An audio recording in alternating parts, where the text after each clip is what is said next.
India has the largest democratic electorate in the entire world.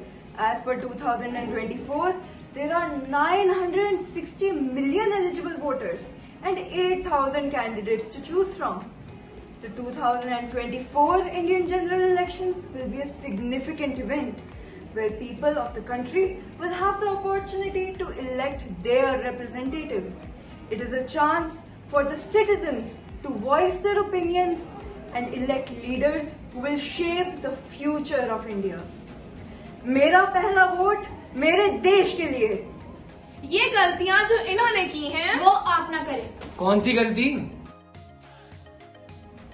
अब तो semester खत्म हो गया, अब तो मस्त रोड ट्रिप पे जाऊंगा, पूरी वीकेंड एंजॉय। लेकिन वोट का क्या? अरे हाँ, इलेक्शन भी तो आ रहे हैं, पर मुझे क्या? तुमने सुना नहीं है क्या? माई वोट माई ड्यूटी। अगर तुम्हारी तरह देश का हर एक नागरिक ऐसे सोचने लग जाएगा तो इस देश का विकास कैसे होगा?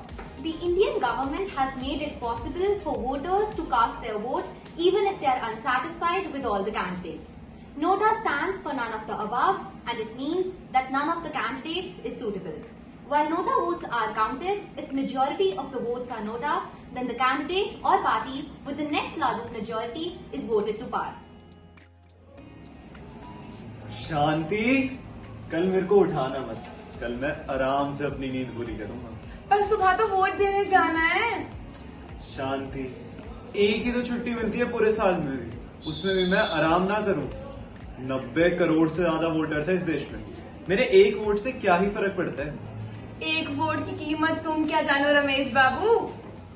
Though it seems like there is an endless sea of people who are there to vote, and when the national attitude changes from the thinking that my vote doesn't make a difference, then the numbers increase and the multitude of people voting will make the change happen. The responsibility lies on every individual. Just 1 or 1 billion. Each vote matters and we will make it count.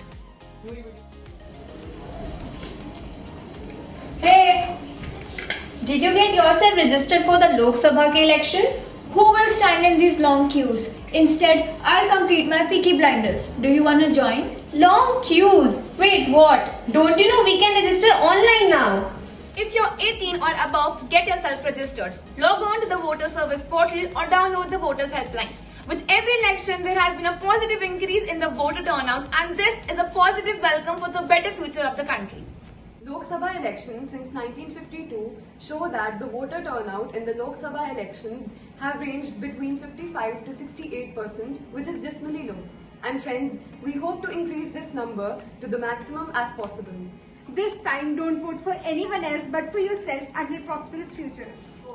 I am going to get in. What about